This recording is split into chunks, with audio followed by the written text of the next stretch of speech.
If you have a Bible, I would encourage you to open it up to 1 Timothy chapter 3. 1 Timothy chapter 3, and we're going to conclude our series, our kind of the brief series that we've been doing called The Church Needs Men. The Church Needs Men. Just took a little bit of a break from our longer series in 2 Corinthians. We'll get to that again next week. We'll pick up in chapter 8, starting in verse 16 next week. But so last week we looked at kind of the first half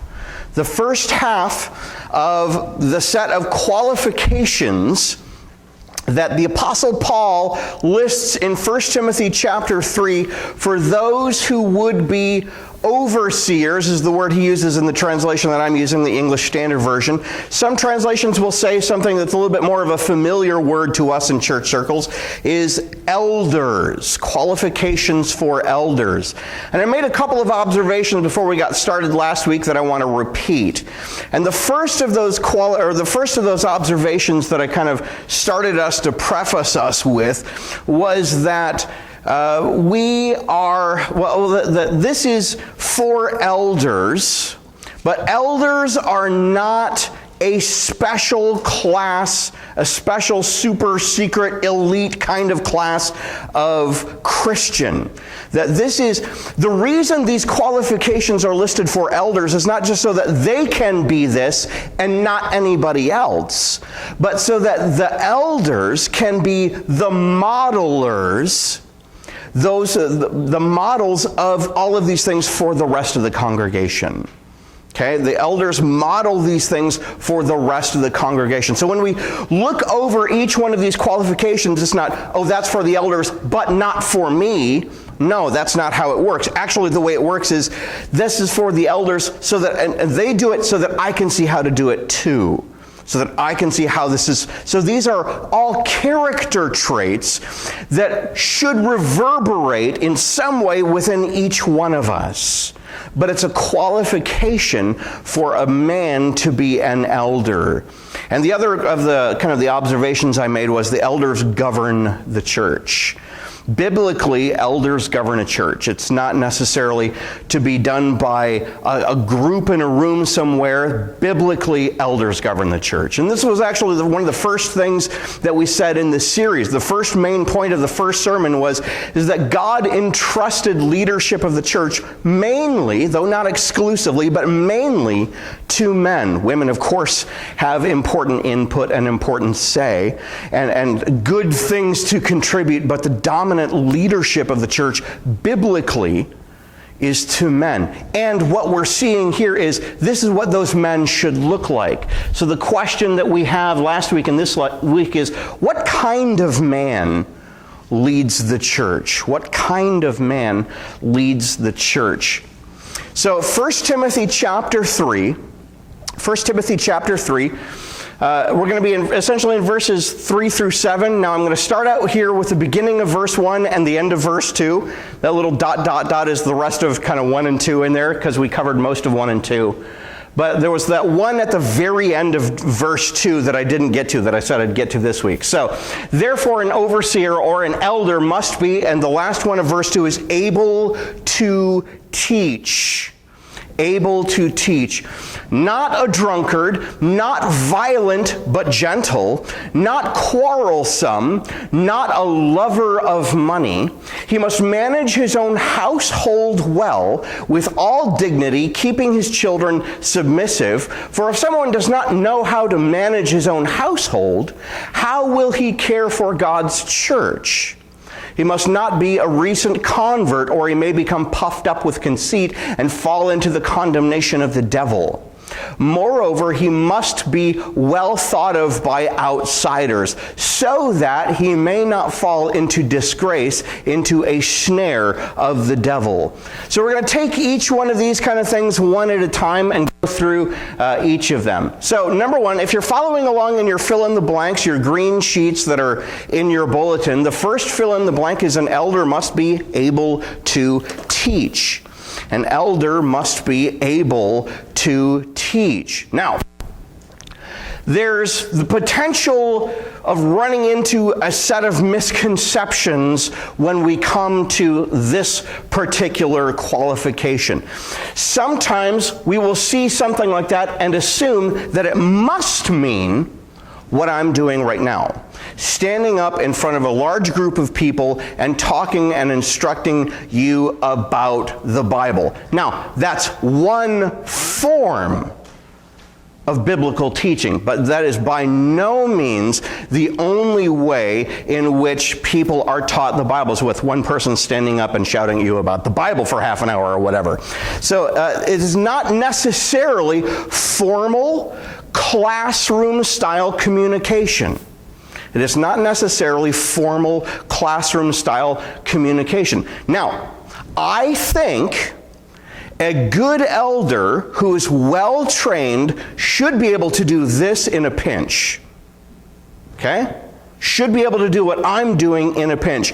Like, let's say, just hypothetically speaking, Saturday night, I'm driving my car. I'm out and I'm doing stuff out on the road, and then an accident occurs and I end up in the hospital. What happens here Sunday morning?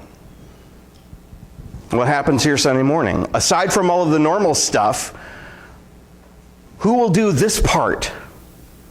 Well, the way it should work is that a qualified, trained, biblically oriented elder should be able to have something in their back pocket ready to go at just such an occasion. That's how it ought to be. But it doesn't always have to be, like I said, it doesn't always have to be formal classroom-style communication. So those are potentially misconceptions. Another misconception is that you have to be able to answer any question at the drop of a hat. That's not necessarily true either. I can't do that. Okay? There are probably some questions that if they got lobbed at me without any preamble or warning, I might have to respond. That's a great question, and I don't know exactly how to answer it. Let me do some research and let me get back to you. Okay? This is the healthy response to a question that you don't know how to answer, guys. I don't know. If you don't know, say, I don't know. But I do know how to look it up. I do know how to think it through and observe and research, read the scriptures, and think through that question, and let me get back to you maybe in a week or two, or maybe in a couple of days, depending on how kind of difficult the question may be. An elder does not have to be able to, now it'd be great if so this is the kind of a thing where any Christian should be growing in their faith. Elders are no exception. Elders, pastors, we're no exception to that reality, which means there may come a day when a question that stumps you today might not stump you a year from now, or 2 years from now, or 3 or 4 or 5 or whatever years from now, because we do grow, we do continue. And this is one of the things that marks, I think, a good elder, is somebody who knows how to study the scriptures and says, I may not know that answer right now, but I can find out. And who maybe, if that question is asked a year down the road, they do know how to answer it. Or just a little while down the road. The reality is the ability to teach is the ability to communicate what you know of God and His Word with another person. That's what able to teach means.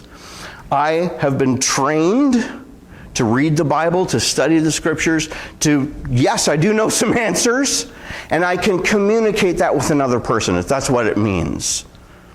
That's what an elder should be able to do. Simply take what he knows and be able to communicate it with another person.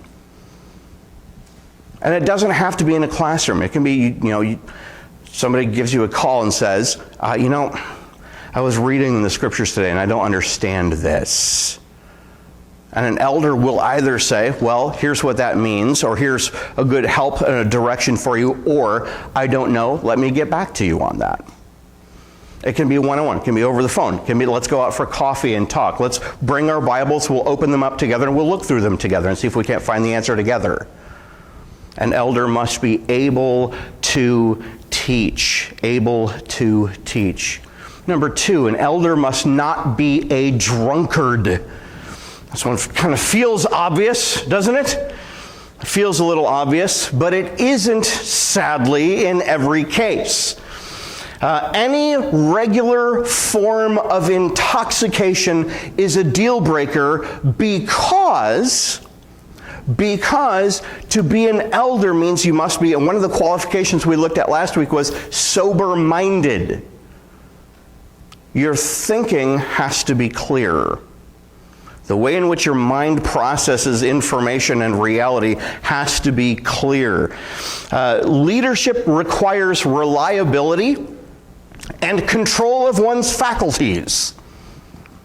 Leadership requires sobriety, control of one's faculties. These things, if you get a drunkard, a drunk, somebody who, and it's not just alcohol, though alcohol is included. And it's not to say alcohol isn't bad. Jesus, for his very first miracle, turns like 120 gallons of water into wine at a wedding feast where they had already run out of wine.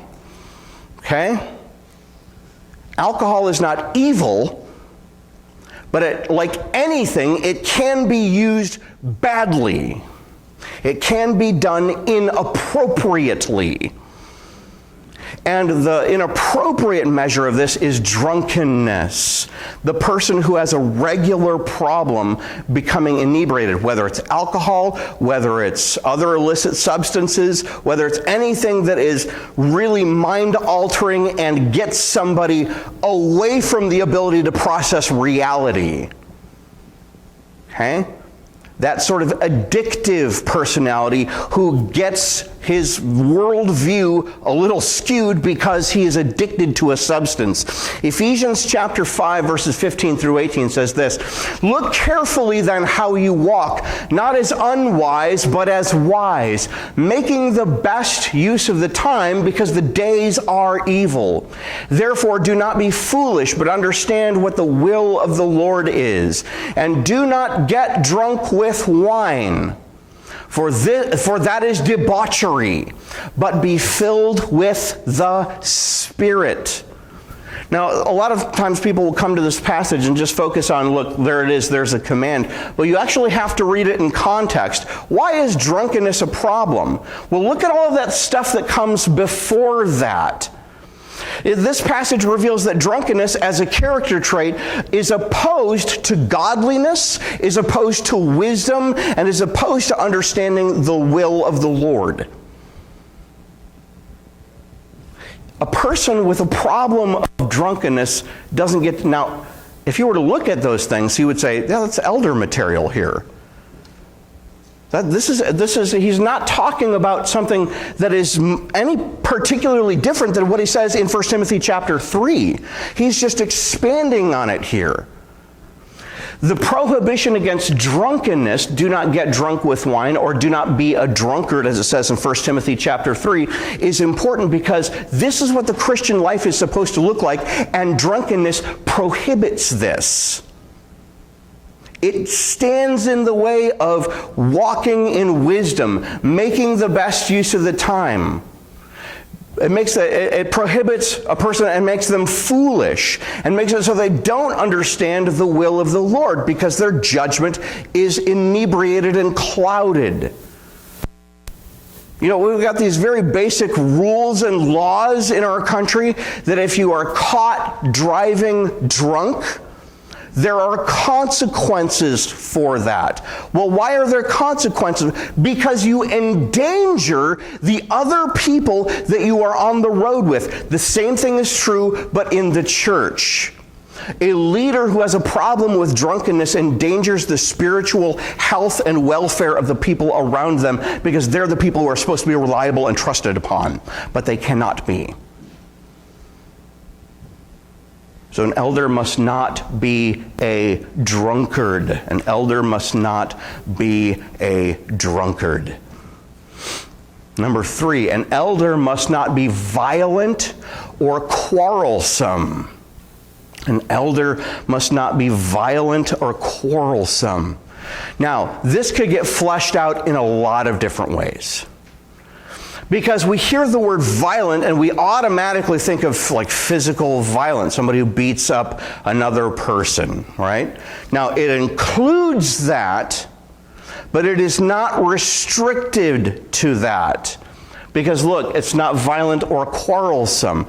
You can quarrel, you can be fighty without ever throwing a punch. So this is applied to people who have a tendency toward physical violence, yes, but also have a tendency to simply be a contentious person in character. Somebody who's always raising objections, somebody who's always going against what the people who are in charge are trying to lead the rest of the people on mission. Somebody who is always trying to simply raise the objection of, no, man, I don't think it's that way. Okay, slow down, pal, because that's quarrelsome. So there are passages, for example, in the rest of the Bible, in the New Testament, for example, that talk about people who are divisive. A number of weeks back, we looked at one of those passages, which is Titus chapter 3. And in Titus chapter 3, Paul says, warn a divisive person once, then warn them a second time, and after that, have nothing to do with them.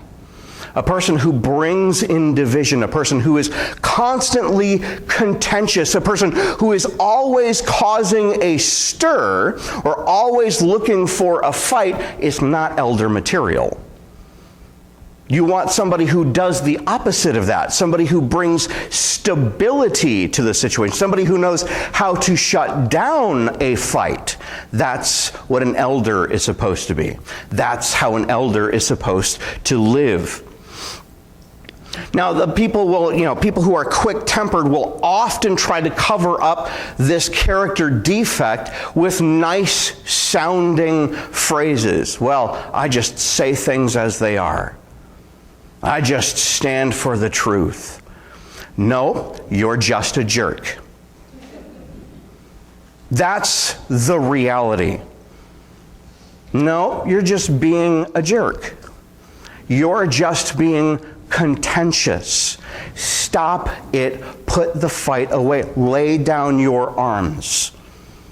Lay down your arms. We don't need quarrels. We don't need fights. We don't need violence. We don't need people who are always ready at the drop of the hat to fight.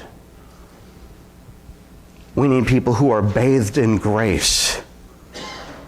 We need people who are prepared to put the contest away, to put the fight down. An elder must not be violent or quarrelsome. An elder must not be violent or quarrelsome. Number 4, an elder must not be a lover of money.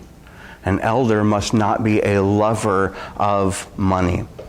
So this is the discussion of greed.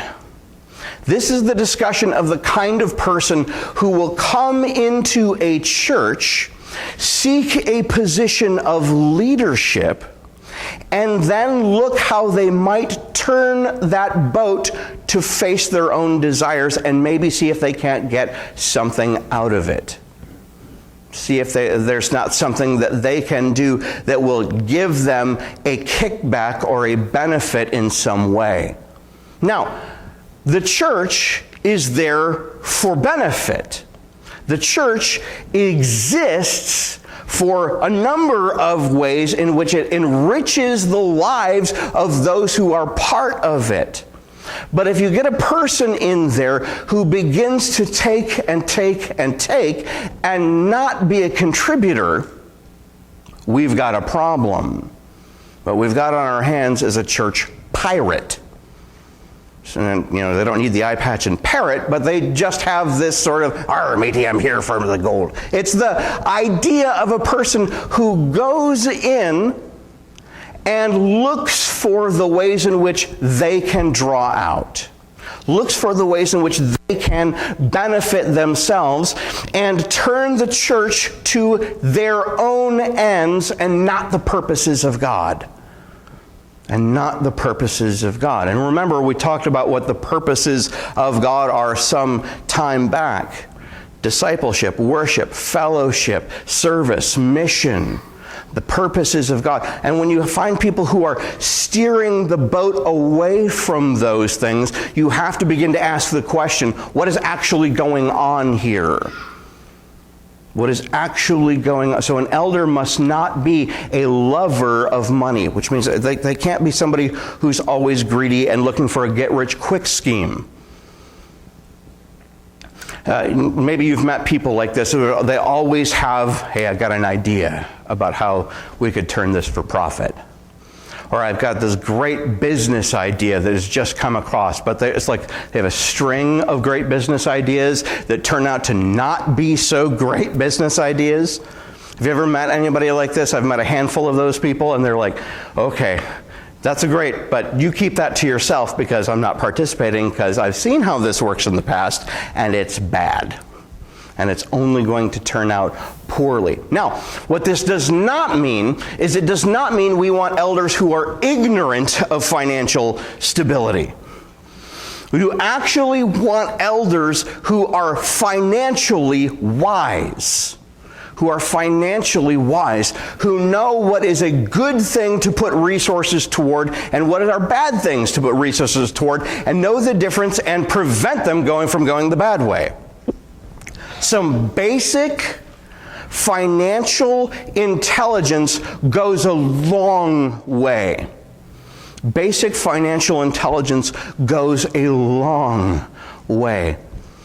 But I find that there are so few people nowadays in our world who have this very basic thing. And once again, be reminded, this is not just for the elders, this is for the elders to model to everybody. This is for you and for me as well. It is this problem that is rampant in our world of people just like, I've got a card, and I don't think of what it actually takes to swipe that card or insert the chip somewhere. And I don't really think about the amount on that statement that I get every month that seems to be increasing and growing larger. It's just so easy to swipe that card.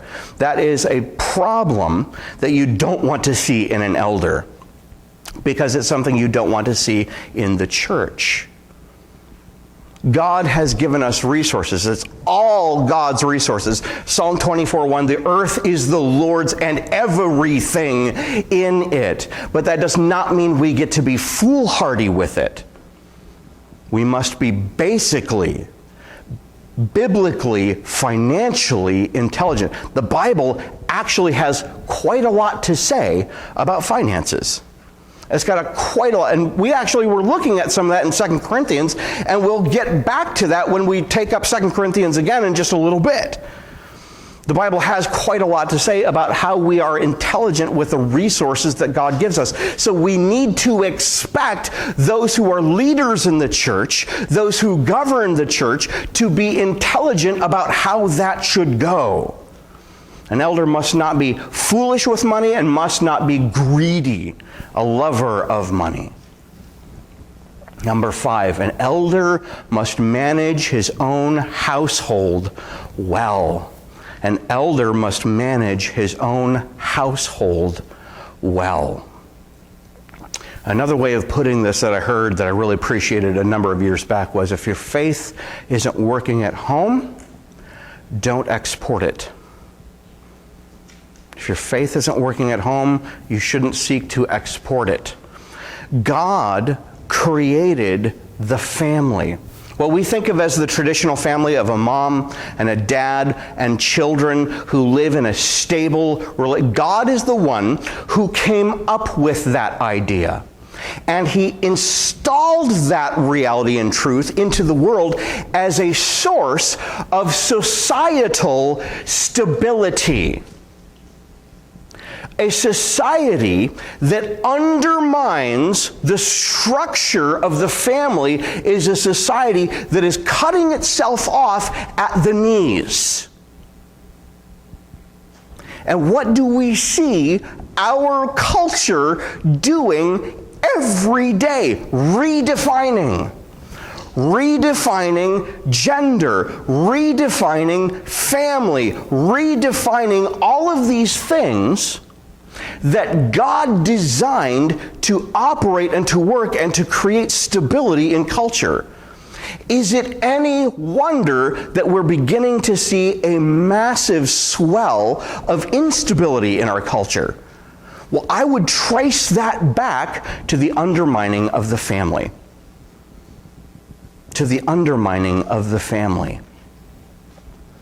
And it began a long time ago. This is not a recent development. This is not a recent development.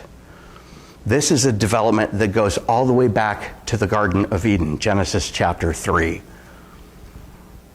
When God is pronouncing the curse and saying, this is the unfortunate way that this is going to play out, he looks at the relationship between the man and the woman, and he notes the strife that will now be at play in the family.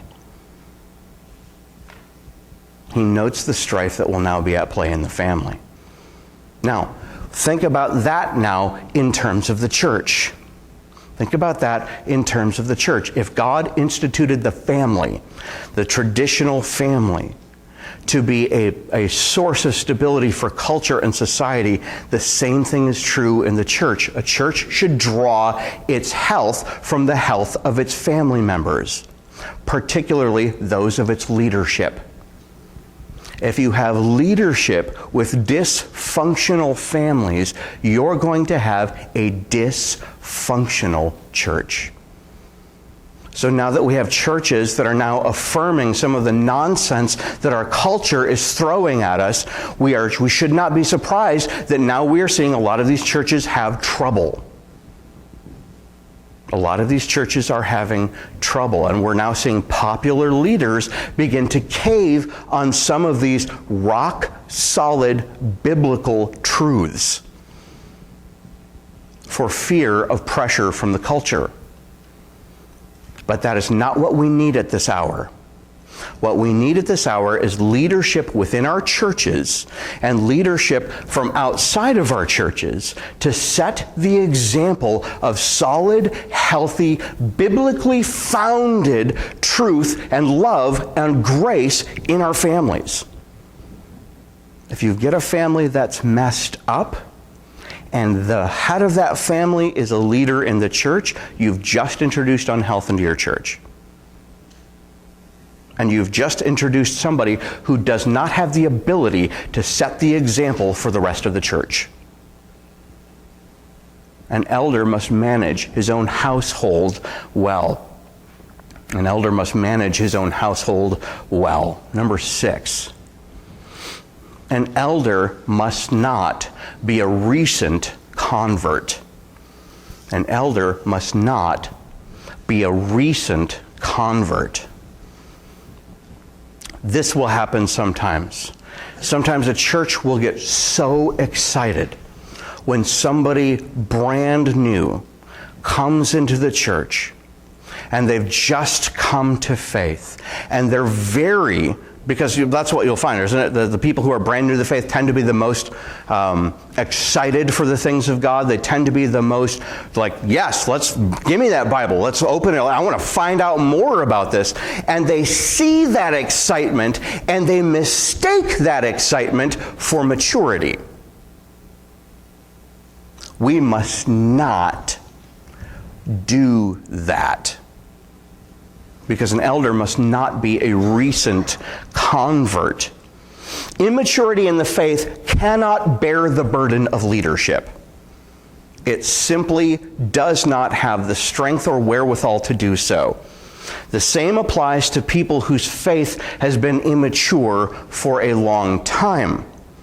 Because this is another problem. We know, I'll make up a person. We know Frank. And Frank's been coming to this church for 30 years. And therefore, we will trust Frank because he knows his way around. And we will trust Frank to be a leader and an elder in our church. Has anybody bothered to question Frank what he knows about the Bible? Has anybody bothered to ask Frank how his prayer life is? Has anybody bothered to see if Frank is actually mature in the faith? Because just because you've been a Christian for a really, really long time does not make you mature in the faith. It actually takes work. And I have seen way too many Christians in my time, not simply as a pastor, and I've been a pastor for 15 years, but simply in my time since I've been a Christian. And I've grown up in the church, and I came to faith when I was 8 years old in an Awana meeting, and I'm 40 years old now, which means I've been a Christian for 32 years. And in my 32 years as a Christian, I have seen some aged Christians who have no idea about the Bible.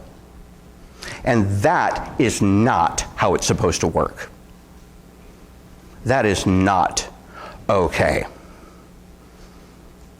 Jesus, in his parting words, said, these are his instructions. All authority in heaven and earth has been given to me. Therefore, go and make disciples of all nations, baptizing them in the name of the Father and of the Son and of the Holy Spirit, and teach them to obey everything that I have commanded you. And there are people in churches I've been at, in churches all over our country, in churches all over the world, who have been followers of Jesus for decades and have not gotten past the prayer. How on earth did we get here? That is not how it is supposed to be. So an elder must not be a recent convert, and not just recent chronologically, but recent in terms of the actual maturity in which this person displays in the faith. Do you actually show that you are growing biblically, that you are growing in your faith, that you are taking steps to not be the same person in Christ tomorrow as you are today? 10 years from now as you are today. 10, 20, 30, 40, 50, however long you last, or however long the Lord waits to return and establish his kingdom finally and fully on the earth and clean house, what steps are you taking to grow? Because remember, this is not just for elders, it's for everybody. The elders merely set the example.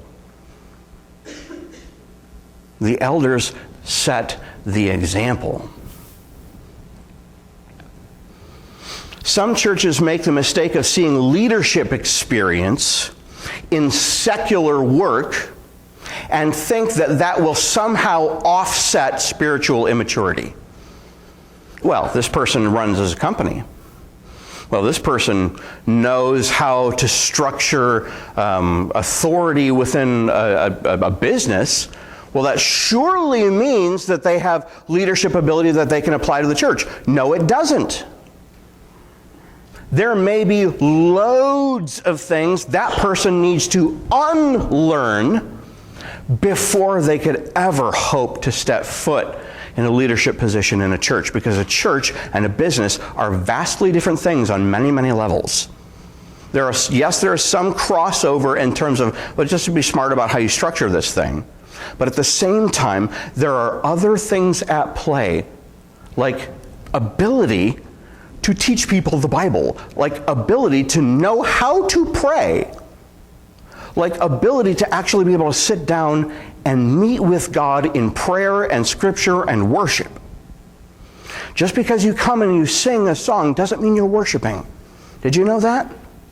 Something has to be happening inside of you, not just in your vocal cords, but in your heart. And that is where spiritual maturity comes into play. We just cannot accept just anybody because either we've known them for a long time or they've shown acumen in the secular world. We need people who are actually, truly biblically, spiritually mature people. And if we don't have that, we don't have what we need. Well, some people will, sometimes churches will set up, for example, in their constitution, we need to have so many elders. Let's say we need to have 5 elders. Well, our Constitution says we need to have 5 elders, so they say. So we have to fill those positions. No, you don't. You absolutely do not. Because if you don't have people who are qualified for that position, if you take an unqualified person and put them in that position, you're a doofus. You have just undercut your own stability. We begin with the qualifications and we say, do these people meet the qualifications? Or are they in process of meeting the qualifications? And if they're not, we say, then not right now.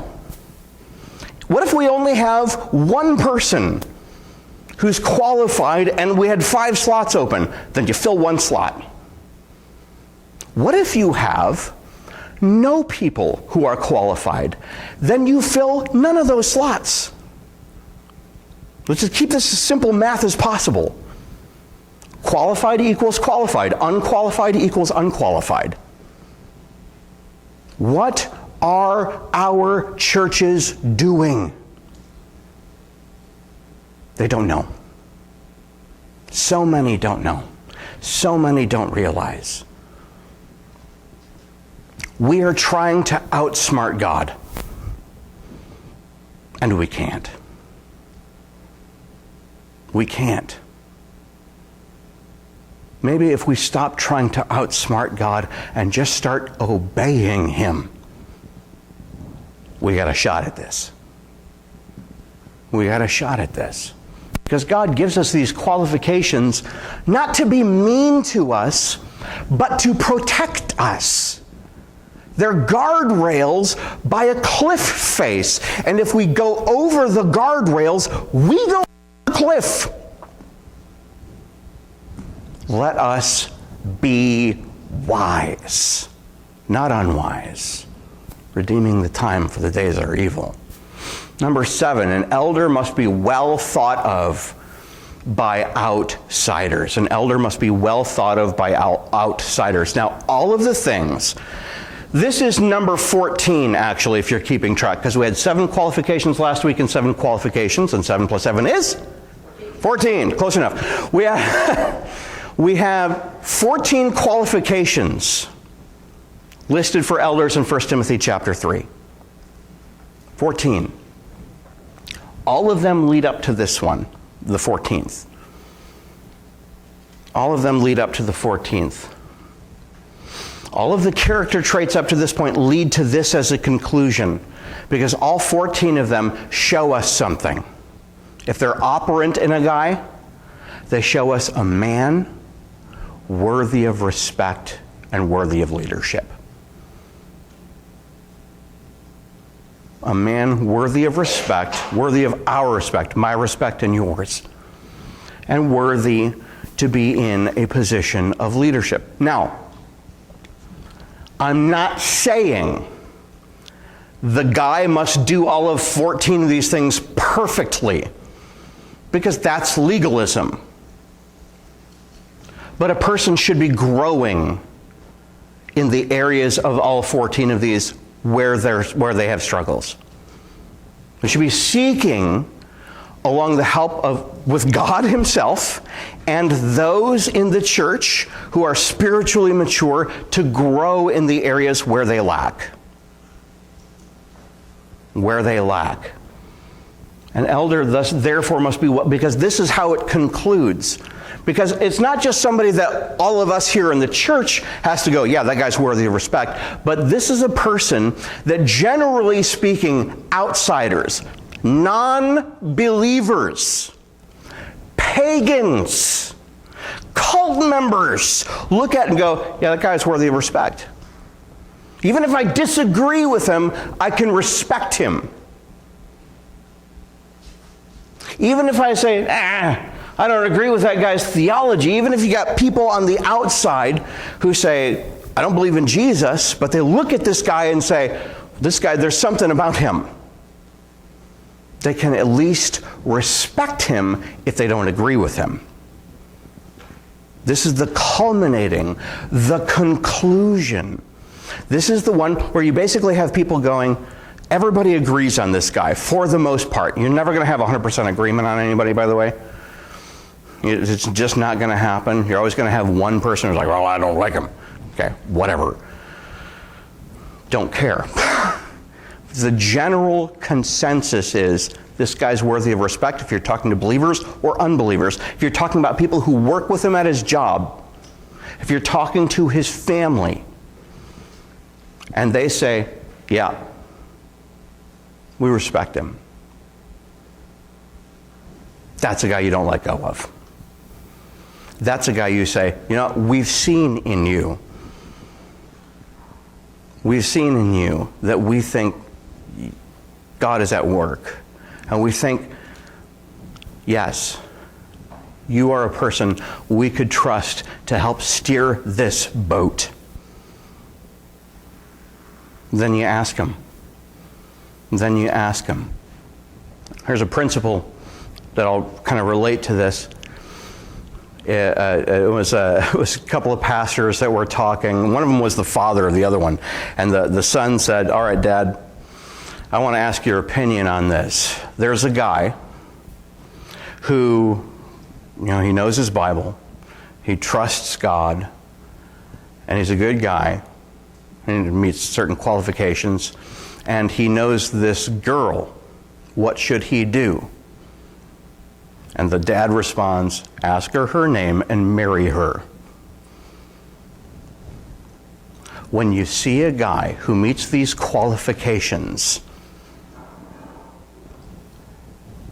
and he's in your church,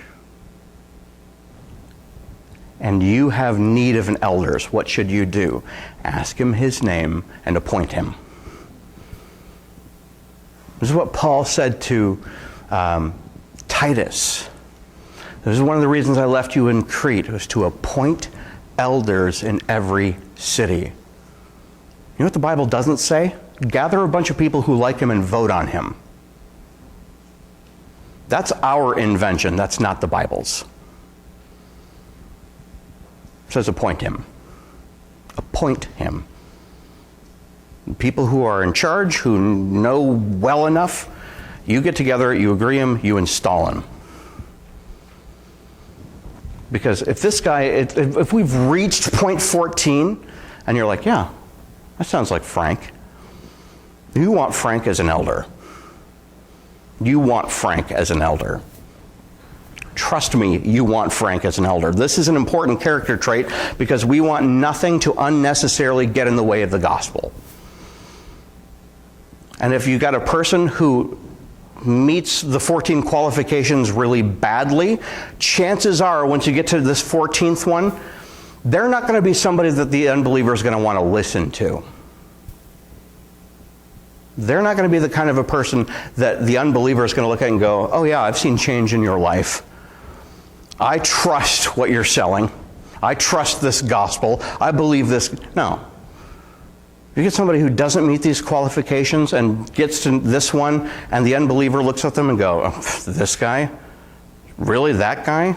Because I've been in churches, by the way, where we've had candidates for elders that if you were to ask the people that they worked with, is this person trustworthy? They would say, no. Then you remove them from the candidate list. If they can't get to this point, if they can't make it to this point and be trustworthy, you don't want that guy as an elder. You do not want that guy as an elder. You want somebody who's reliable. You want somebody who's able to teach, who's not a drunkard, who's not quarrelsome and violent, who is not the things that this text says not to be, and who is the things that this text says they should be. That's why it's not just sort of a meandering philosophical, well, you kind of want guys, and you kind of want them to be in charge. No, it's a point-by-point, 14-point checklist. And you're counting character. And if you get people who are not meeting these qualifications in great measure, do not dare put them as an elder. It will only hurt. It will only hurt. So the question then is, what kind of man leads the church? This kind. This kind. Don't you want this guy as your neighbor? Don't you want this guy as maybe your boss? Don't you want this guy to be the kind of guy that you can go over to his house and say, hey, look, I've got a problem. Can you help me work this out? Absolutely. Do you want the drunkard? Do you want the unreliable guy? Do you want the guy who's not worthy of respect? Do you want the guy who talks a lot but doesn't know what he's talking about? No, you don't. You avoid that guy's house and you go find a neighbor who does know what they're doing. That's the guy who leads the church. That's the guy who leads the church. And remember what we said. Biblically, elders govern the church, which isn't like iron-fisted rule. It's gracious navigation of the field that the church lives in. This is a good guy.